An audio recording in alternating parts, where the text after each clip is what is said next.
Hello and welcome to Bringing Education Home. I'm Herb. And I'm Christina. Together, we are bringing you ideas about education, entrepreneurship, and relationship that are both inside and outside the box. If you like our show, be sure to follow Christina on Facebook. And leave us some reviews on your favorite podcast platform. Today, we have the pleasure of talking with Scott Rammage. Scott is the owner of multiple businesses, including Media Machine VAs, Podcast Media Machine, and Brotherhood of Fatherhood. Scott provides complete VA solutions for businesses, podcast coaching, and podcast post-production services. He also runs events for men who desire to be the best husbands, fathers, and leaders that they are destined to be. Scott has been a business owner and worked with business owners all over the world for the last 13 years and is passionate about helping business owners solve problems in their own businesses. Scott has a degree in psychology and a master's degree in education. In his free time, Scott loves lifting weights, mountain biking, rucking, snowboarding, and traveling with his wife and 2 boys. He also has a passion for podcasting and currently hosts 2 podcasts. So if you know anything about Christina and I, you absolutely know why this guy is on our podcast, because this just lines up so well with all sorts of stuff that we are doing and where we are. So Scott, it is an absolute pleasure to have you on our show today. Welcome. Thank you very much. I'm super excited because all of the alignment, it's going to make for a really fun conversation. So thank you so much for inviting me. You're very welcome. Exactly. When we started talking and found out that we had an education background in common, as well as a passion for maybe exploring and improving the education system. And then of course, how that trickles into entrepreneurship and family life and everything. It was like, this was a podcast that was meant to be. So Thank you for being here. And I've been an entrepreneur for most of my life as well. And then when I hit my head and stuff started falling apart, you know, the psychology, I hit my head snowboarding, by the way. Snowboarding is a passion. So it was a snowboarding that took me out eventually. And then the psychology aspects and trying to figure out what was broken.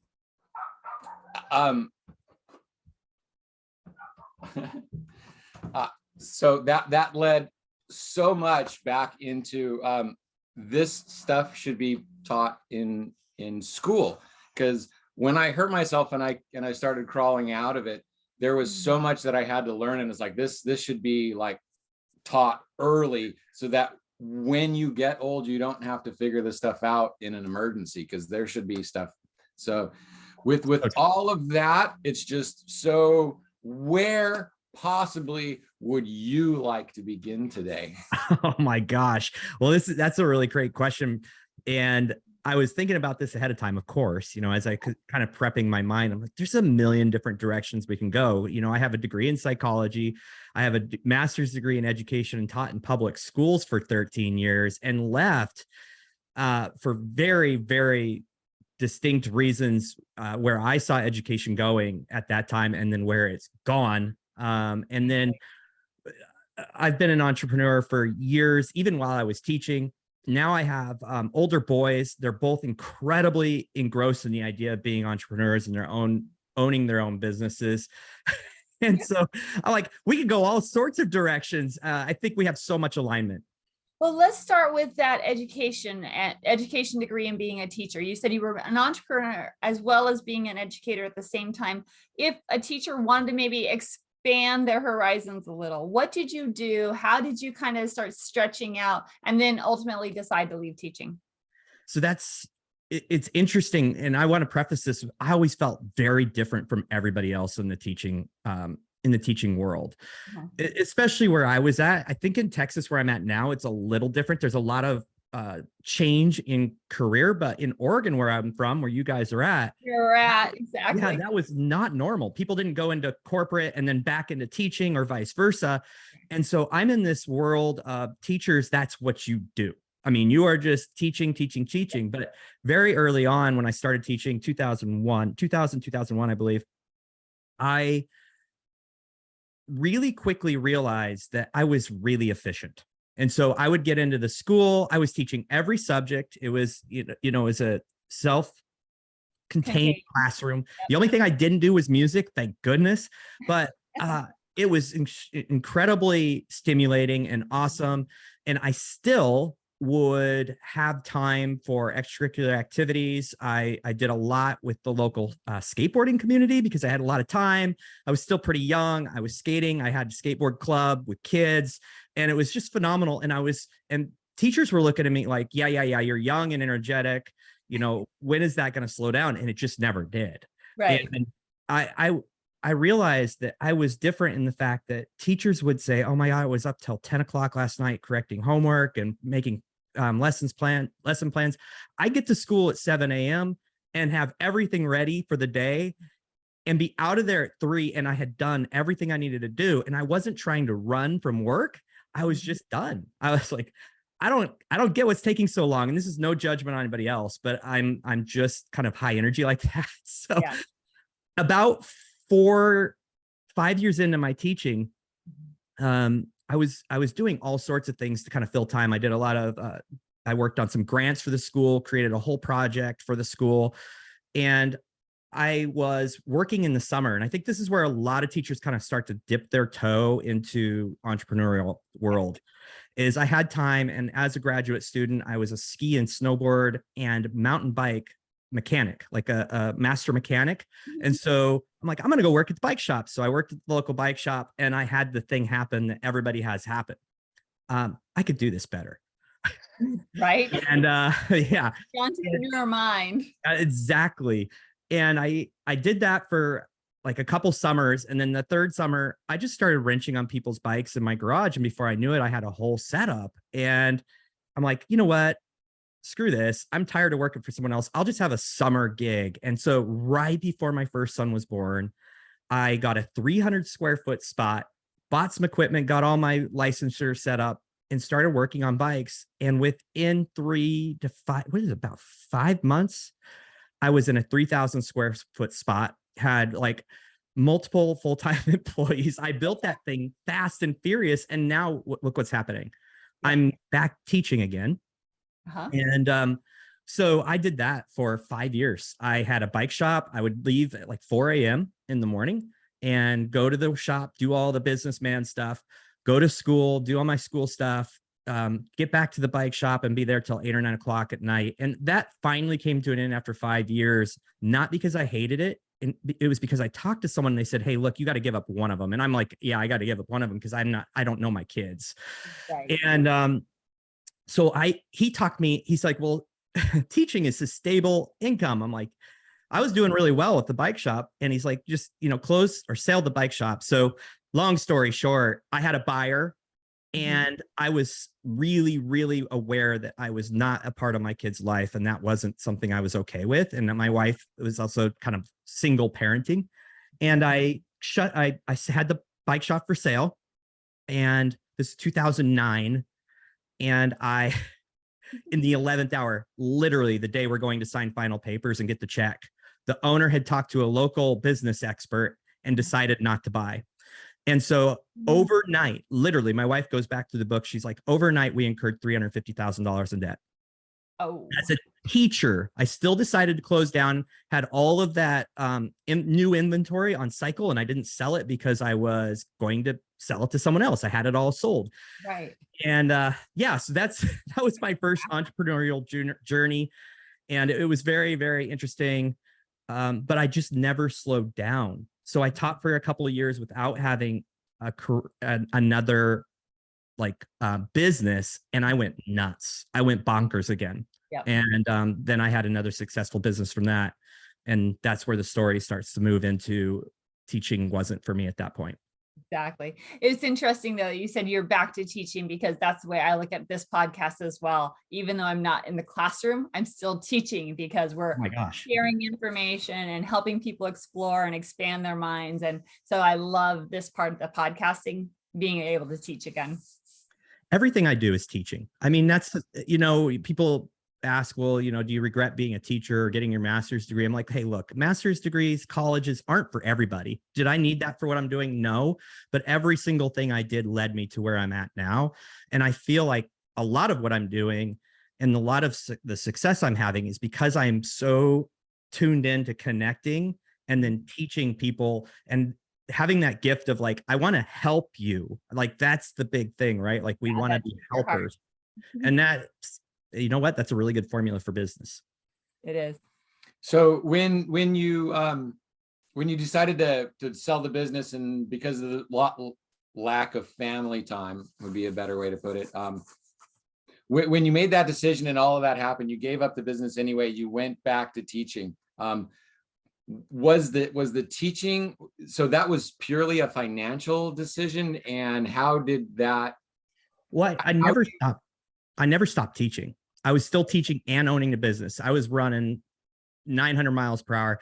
But so it was at that point like, hey, look, I know what to do. And just in the local culture was do what's stable. It's that in the box. There wasn't a lot of entrepreneurs around.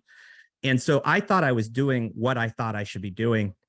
And really what happened, you guys, is the next 2 years of my life after I shut down the bike shop, and I don't want to get too deep here, but I shut the bike shop down. I'm teaching now, and I had a total identity crisis. Like before that, I identified myself as the bike shop owner.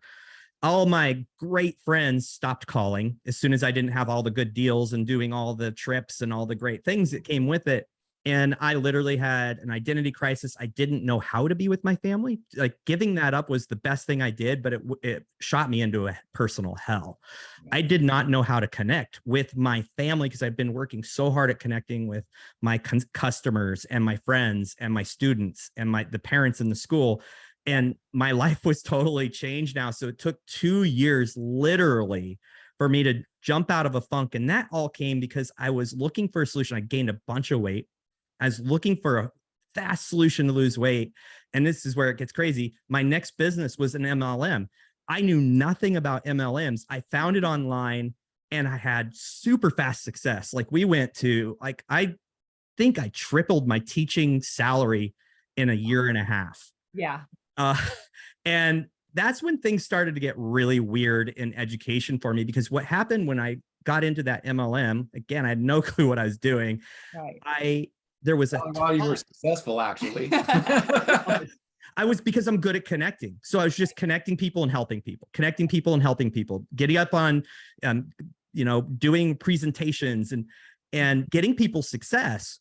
And the company was, all they would do is get you in front of personal growth. I mean, everything you're listening to, incredible speakers, incredible authors. So I went on this personal growth journey that really got me to the place like, oh, there's so much more here. And so I started bringing that into the school. I started a leadership program. The leadership program exploded. We started making a lot of money through the school through extracurricular activities and drives, and then doing a lot of volunteer work.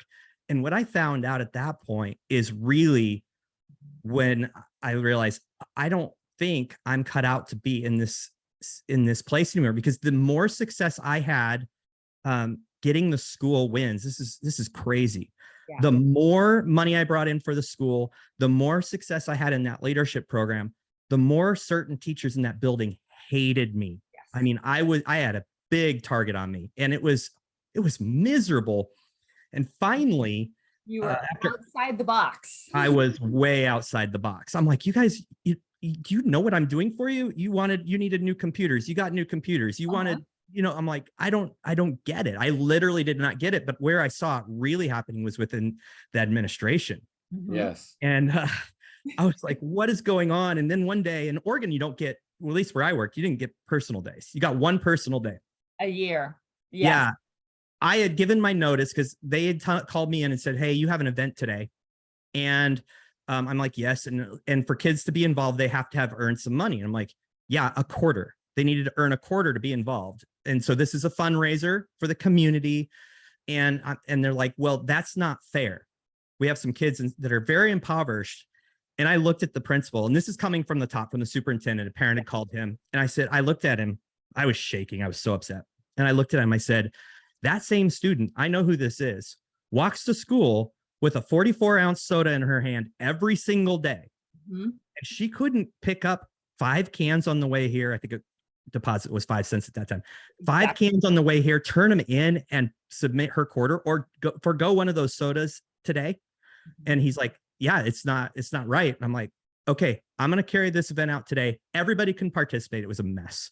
Everyone can participate, but this is the last time I'll ever do this. And from that moment on, I was done. And I gave my notice. It was a wild ride. It was a wild ride. And yeah, go ahead. Equity in the public school systems means teaching to the very, very lowest. So if you're going up, that's not fair. If you're smarter, that's not fair. You have to, everybody can't be up here. Everybody has to be down here. And, I watched her fight this. So she wanted to get out of school, 10, 15 years ago too. But she's like, I have to fight this. I have to be here for the kids. I have to keep going and try. But the system after COVID hit just rolled.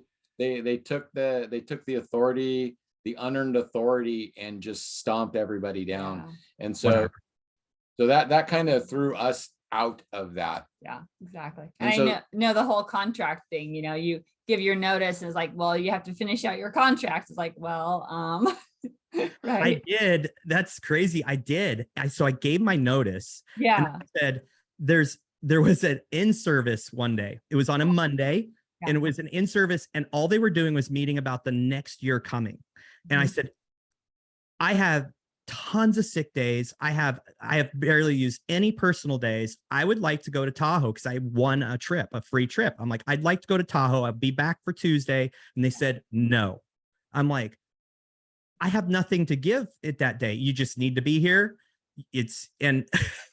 I called in sick, and somebody saw it on Facebook, and I walked into the school, and the principal called me in, and he was so mad. His face was red and he was just like shaking.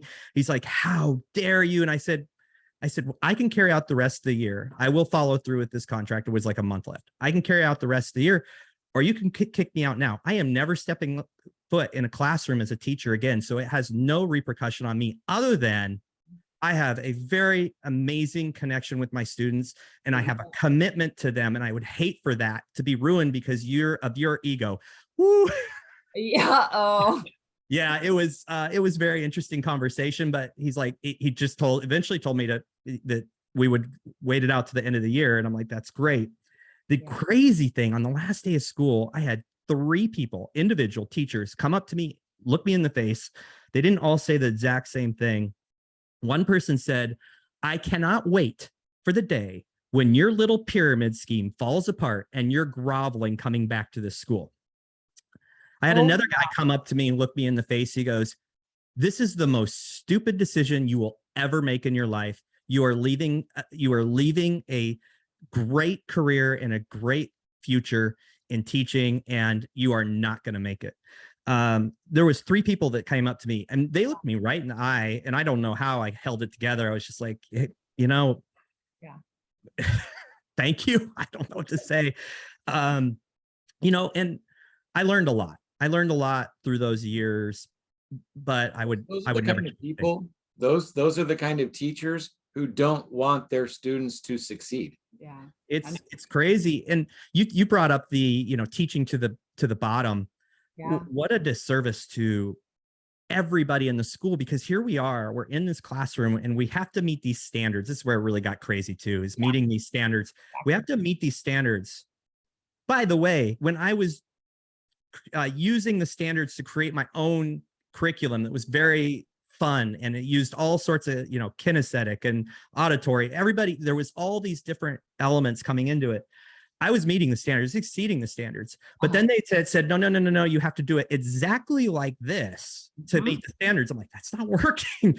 But I realized that I had to pair my most brilliant, best behaved kids with the lowest of the low, just to try and manage a classroom of 30 kids that range from probably borderline MMR, probably 80, on the intelligence scale, all the way up to brilliant.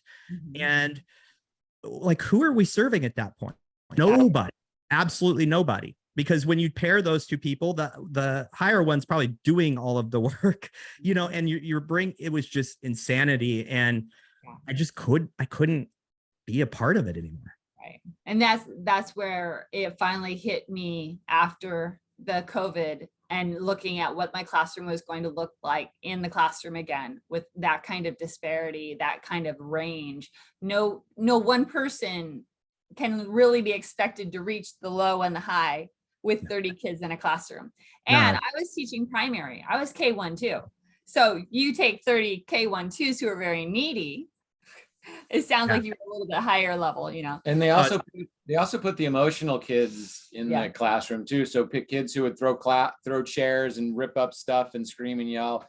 And instead of dealing with that kid, the other 29 kids would have to leave the classroom so that one kid could be protected while he destroyed the room, and the other 29 kids don't get a learning opportunity for that day. So that kind of stuff going on, which is also why we kind of are getting into the family education system and trying to help people take their kids out of school. But one of the things you were talking about earlier is when you were a teacher and when you were an entrepreneur. So a lot of people have their stable job and then they're entrepreneur, and they're getting up at 4 and they're going to bed at 10 and they're not seeing their kids.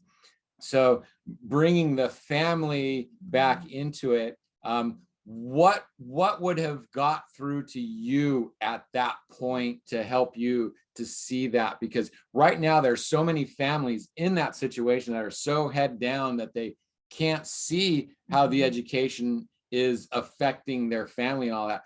What kind of advice would you give to people who are going through this now with their kids in school? What would you want them to do? This is a really good question. And I was blinded because I was part of the education system and I always fought the homeschool thing. Like I just fought it tooth and nail. I'm like, that is the stupidest thing ever, but I didn't know about it. And so I would say, like, don't put your assumptions aside, completely put your assumptions aside of what homeschooling, what cooperative learning. There's a lot of different opportunities out there. Like, what does it look like? Because it is amazing. My kid, my youngest is still in school. He is in public schools, and we do that by choice, but I still struggle every day. I'm like, you're doing what? But it's just get your head out of the sand, look up and talk to other people immersed in it, because you're going to find that some of the most successful entrepreneurs, I mean, we're talking super successful, have their kids with them like 24/7. And they have built some incredible systems in place and supports in place where they still get to do their entrepreneurial thing. They still get to be wildly successful. But what better opportunity is there to learn than being in a household and seeing these things happen? My sons watch me work and they're like, but then they're also learning so much more than watching me work. They're watching me fail. They watch me have bad days and readjust. They watch me have huge wins and then have to back it back off because it's like, whoa, I just had a massive month and next month is horrible. But they also watch how I learned to turn it off. They also learn the things I didn't know. Like, you could I can turn this off and be attentive to my family. There's just so much value and like richness in this. And then travel. I mean, just the fact that you can travel with them and do all of the things you can do. So really, I would just say, pull your head out of the ground, talk to people who are doing it, and really discover what your options are, because it is pretty phenomenal. Well, a little shameless plug here. That is kind of what we do. Yes. If you're just waking up to that, come talk to us. Set up a call. You know, the first call, we'll just give you some ideas and some options. It's amazing. Just open your eyes. So, you know, no commitment. Just talk to somebody. Talk to us. So thank you for that. Well, that's I love what you guys do. I remember, you know, the first time I saw this, and I think I sent a message. I'm like, what? And I looked at my wife and I'm like, this is awesome. This is what people need. And it's incredible what you guys are doing, because it is hard to navigate. Like, I talk to people all the time, like, I'm getting into this. I want my kids not to be in school anymore, in public school, but it's like drinking from a fire hose. Like, there's option here. There's like part-time school here. There's cooperatives. There's like travel to each family to learn. And, the things that we can do anytime we have a business, like if we can add value and reduce friction, I always call it reducing friction. If we can reduce frictions for somebody, then man, you're really adding value to your life. So absolutely call you guys, because if I had to do that now, I'd be like, I'm not prepared. I don't have the tools. I don't have the time to do what I do. And I talk to parents who are homeschooling. Sure you do. You just don't know the resources. Exactly. Yep, exactly. And I love when you were talking about working with your boys and your boys watching you, a lot of the words that come to mind are perseverance and grit and growth mindset, all those things that people hear about, but they get to see it in action and they get to watch it and figure out what it truly means and grows. And instead of dad being gone all day long and us seeing him 1 or 2 days while he's sleepy and grumpy recovering, instead of being part of the family. So most entrepreneurs, I've kind of discovered this, are born out of trauma, because if your life is going smoothly and everything is right, you don't do this, because the first time you get kicked in the teeth, it's like, oh, this ain't worth it. My life is good enough. I don't have to do this. So from the trauma area and in that whole busyness of, so wow, I so totally lost where this question was going. It was really good though. But do you see that as well when you work with other entrepreneurs as you're helping them kind of grow? Do you see I got it. So with trauma, that comes, a lot of that actually comes back to school. So a whole lot of the entrepreneurs, the richest people, don't even graduate from school, or so a couple of people I work with were actually like drug dealers in high school because they so didn't fit in. And that's where they got the entrepreneurial spirit. And then they got out and stuff fell apart, but they knew how to do this. And so they built a business up from real life experiences, from the traumas in school. So I can speak to that. So in school, I did some inner work and went through some coaching a couple of years ago and realized a lot of my insecurities and a lot of things, the stories I was telling in my head were really based from school. And, as a child of the 80s, the rules weren't quite the same. And I remember being pinned up against the wall. I was in wrestling as an 8th grader and I was good. I was undefeated.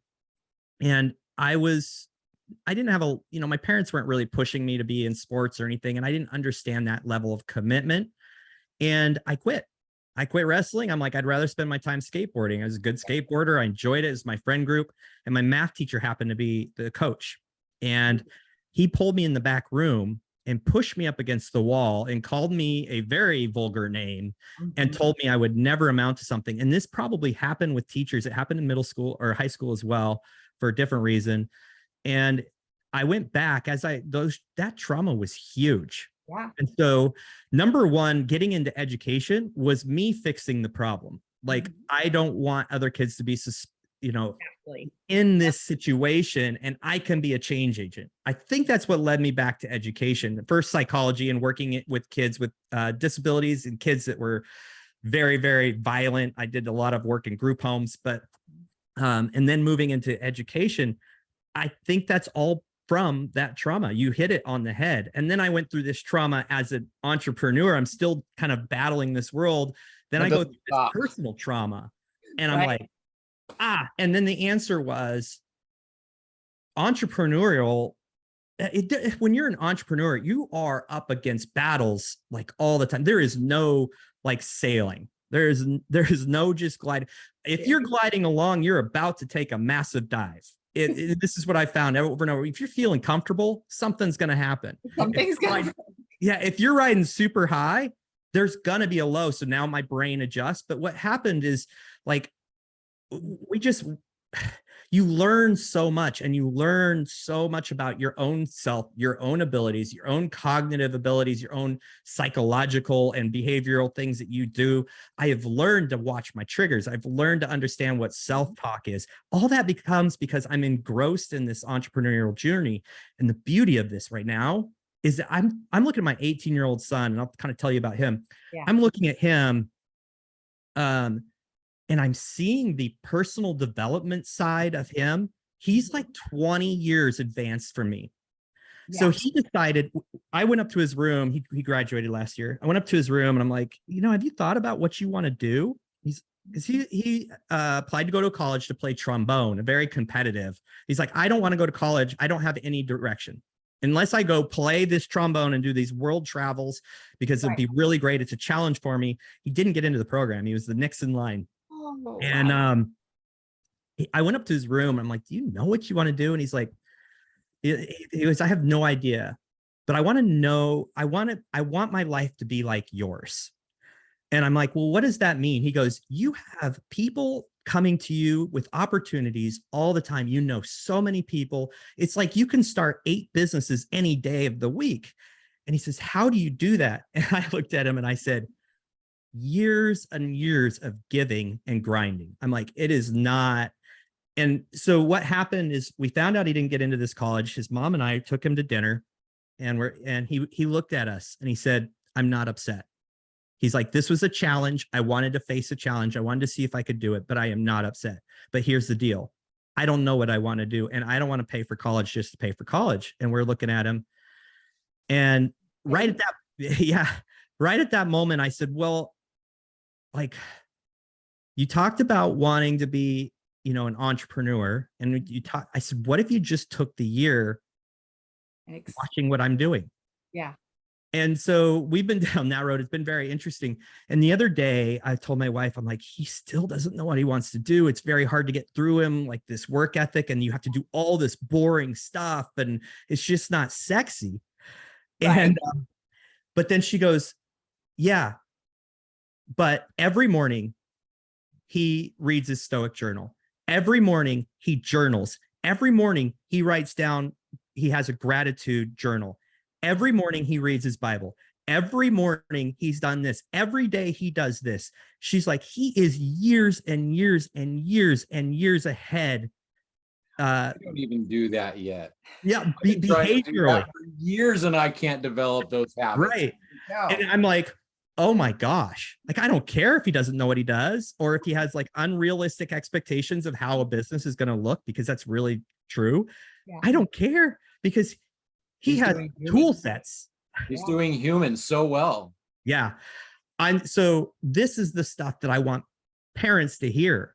Yes. They may not run right into a business. They might not know what they want to do when they turn 18. I'm going to let him loose soon. He's going to have to make a living, but they may not know, but the stuff you're teaching them is not stuff they're going to get at school. It is not stuff they're going to get in an institution.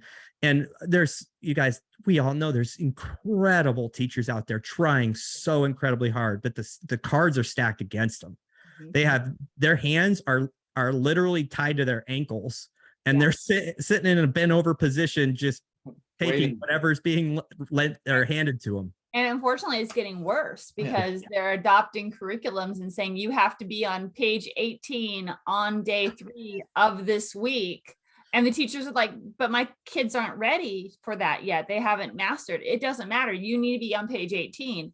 And so those teachers are stuck in that way, worse than when we were younger teaching. Yeah, it's crazy. And I mean, for me, watching from the outside, I'm in Texas, which is a very, it's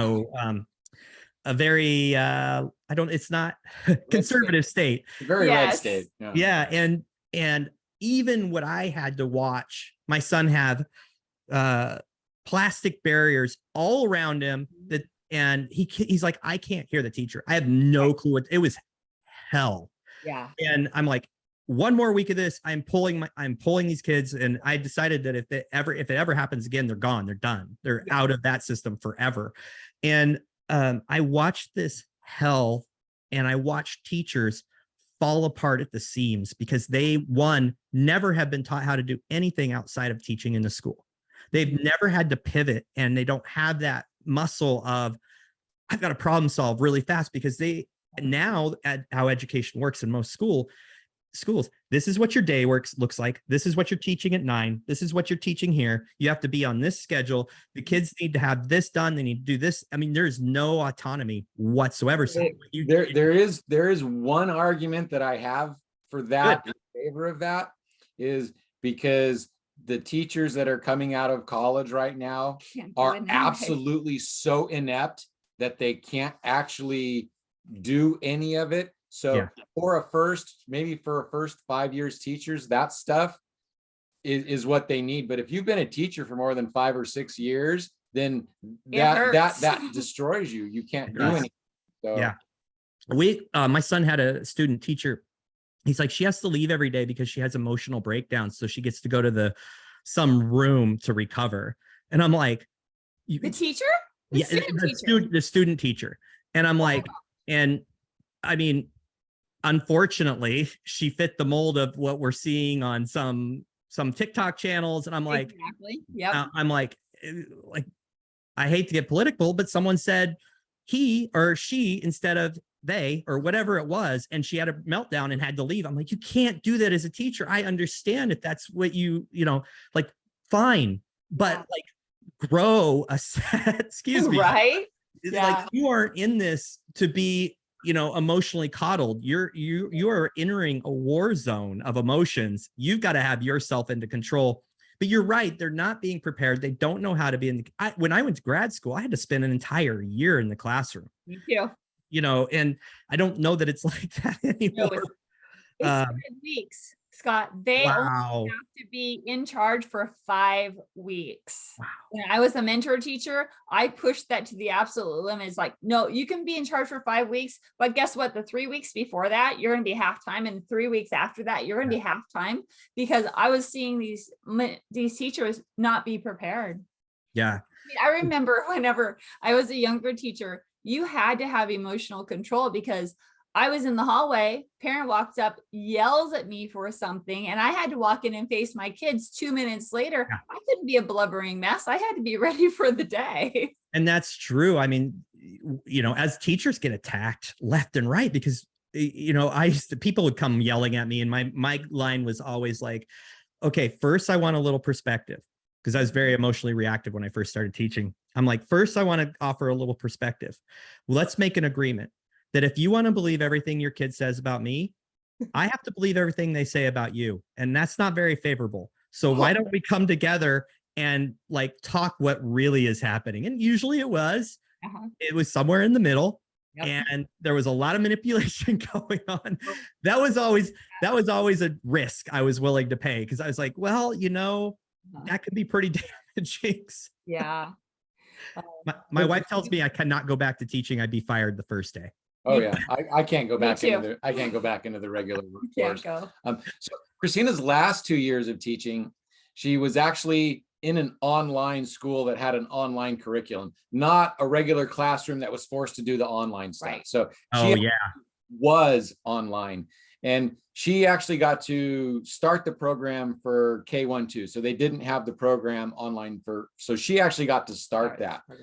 And so she got to work with the parents and started coaching, and half of her kids actually stopped coming to class every day because the parents took control of it and were doing the lessons. And those kids, like, boom, within like 2 or 3 weeks, they were almost at the end of the school year because of how much they were able to focus. They were able to, and they just got into it without all of the distractions. And then the other half, whose parents just said, oh yeah, it's just school, you're there. They just followed the curriculum and that. So entrepreneurs who are into self-development, because you have to be,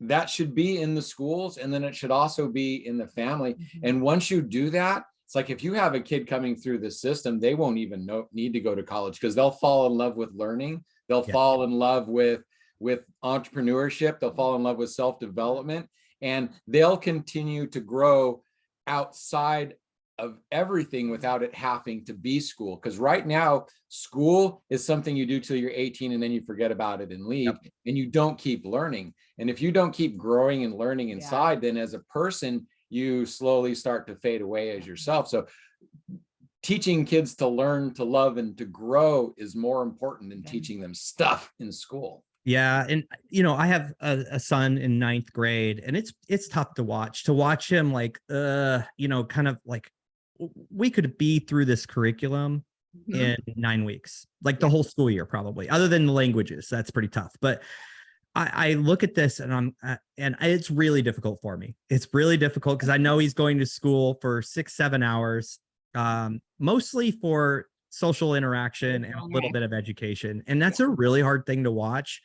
And we've had a lot of talks. He's agreed that if there is another shutdown, he will concede and not go back. But it's hard. It's hard. It's a hard decision to make.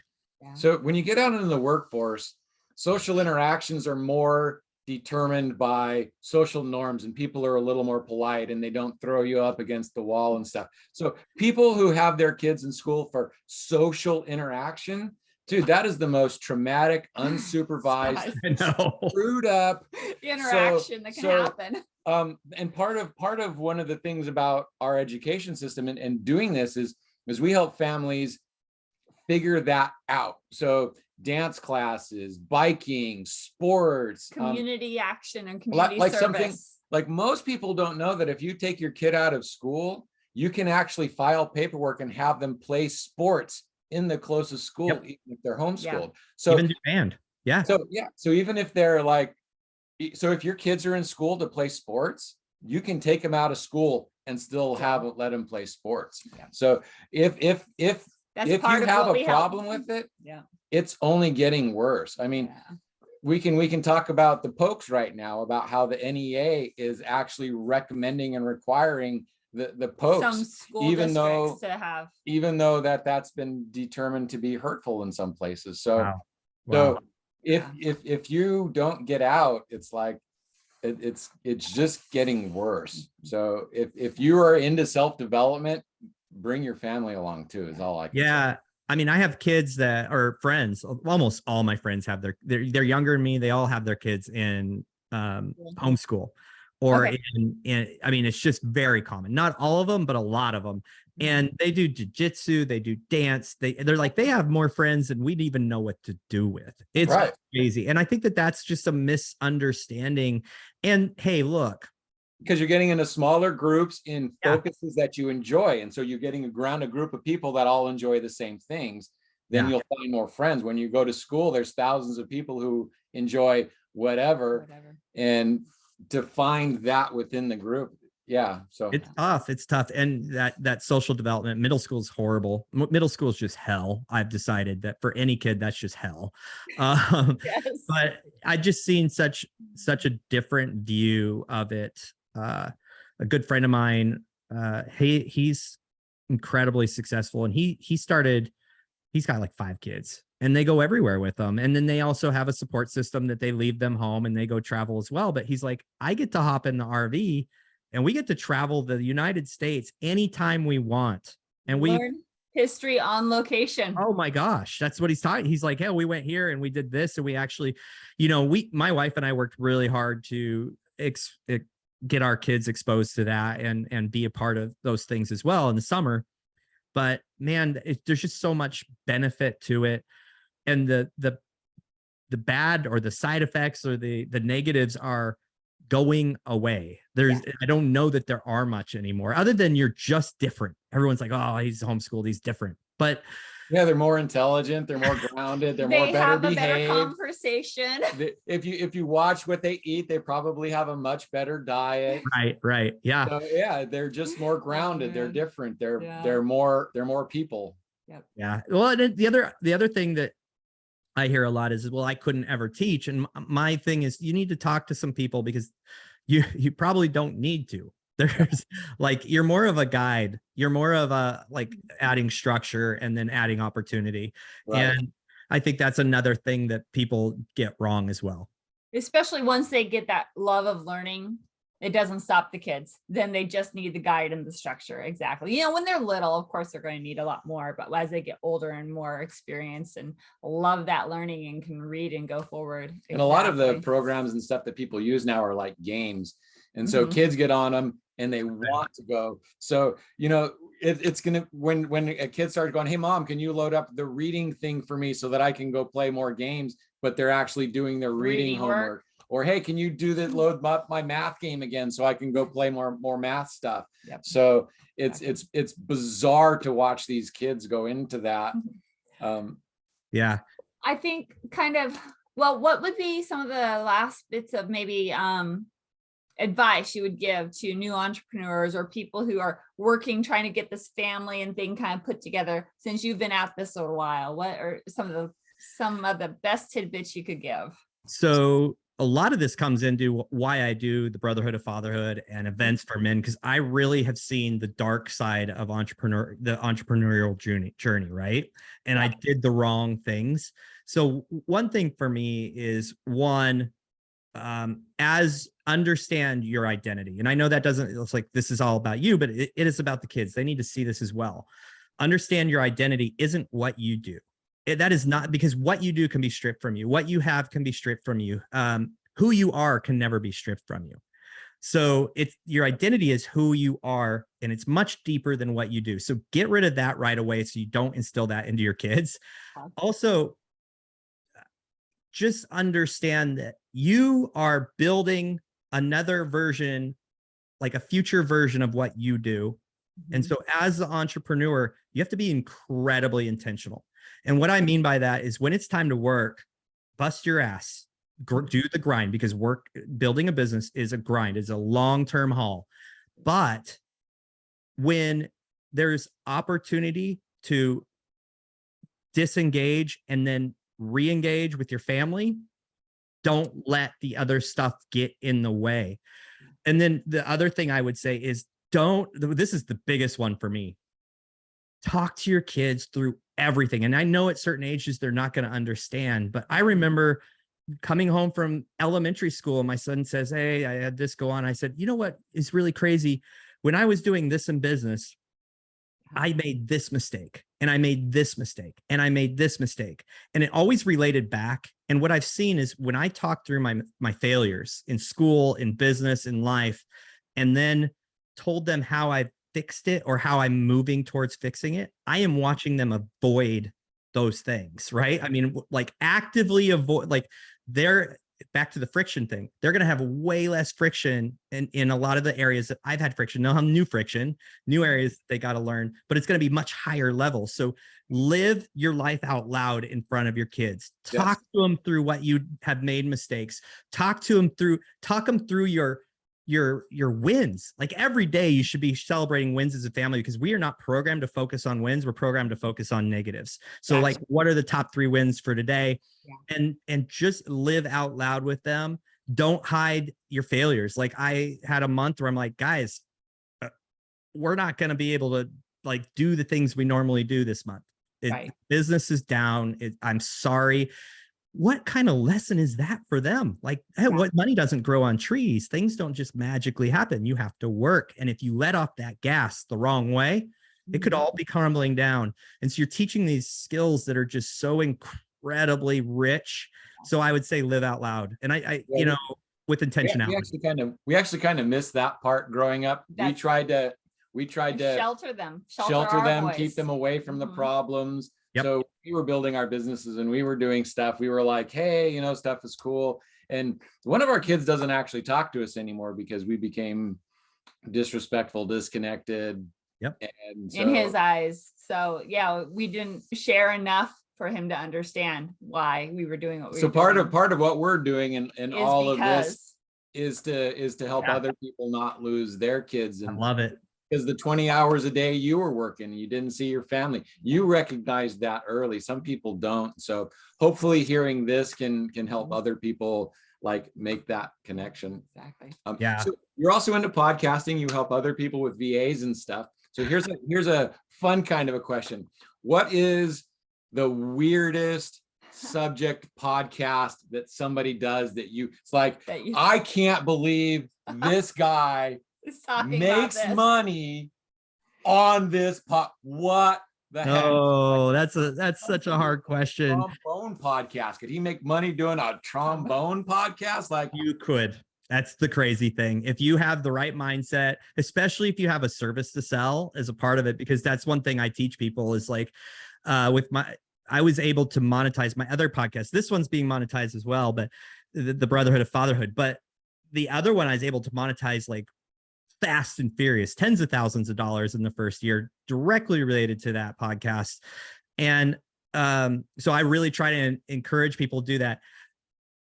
I met people that have a podcast on the food they eat during gaming. They're really into these like role-playing like these magic games, and the whole podcast is around the candy they eat. The candy they eat while they're playing. No way. Yeah, and they got tons of listeners. Yep. And so they're like, today we're eating, and I mean, what? Like seriously. Interesting. You can't have the more you niche down, the better, really. Yeah. And you know, there's just so much out there. I mean, we produce a podcast that's that I won't listen to.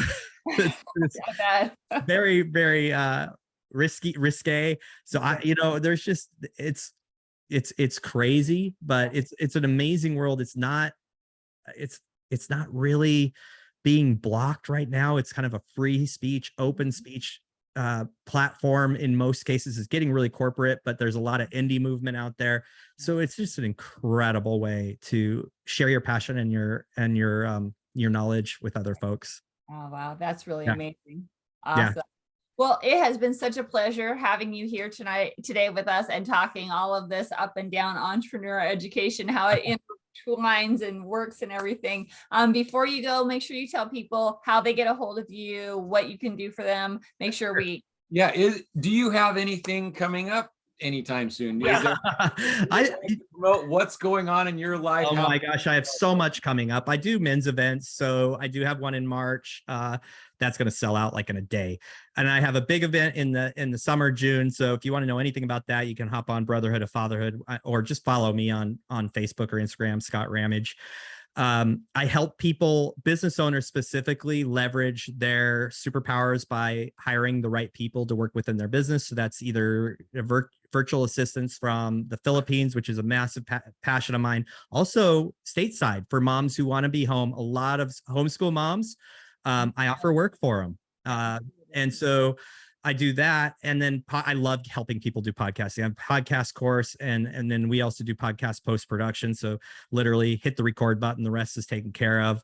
So those are the things I'm passionate about. And you can find out everything about me on those really easy places, Facebook and Instagram, just Scott Rammage. And awesome. Yep. And of course, everything will be linked in the show notes at the end as well, so people can find you. Scott, thank you so very, very much. It has been awesome. And hopefully maybe, in a couple of months, we can bring you back and have a little bit more of a discussion or something. Yeah, we have a lot of ground to cover. I mean, I think so. I'm into men's work, into psychospiritual transformation and coaching as well. So it's like there's whole other realms that we haven't even talked into yet. So it has been an absolute pleasure. Thank you so much for being here today. Thank you guys. I really appreciate it. All right, Scott. Thank you. And listeners, thank you very much for being with us on Bringing Education Home. And make sure that you follow us and give us some reviews and likes on your favorite podcast platform. Thank you so much. Have a great day. Awesome.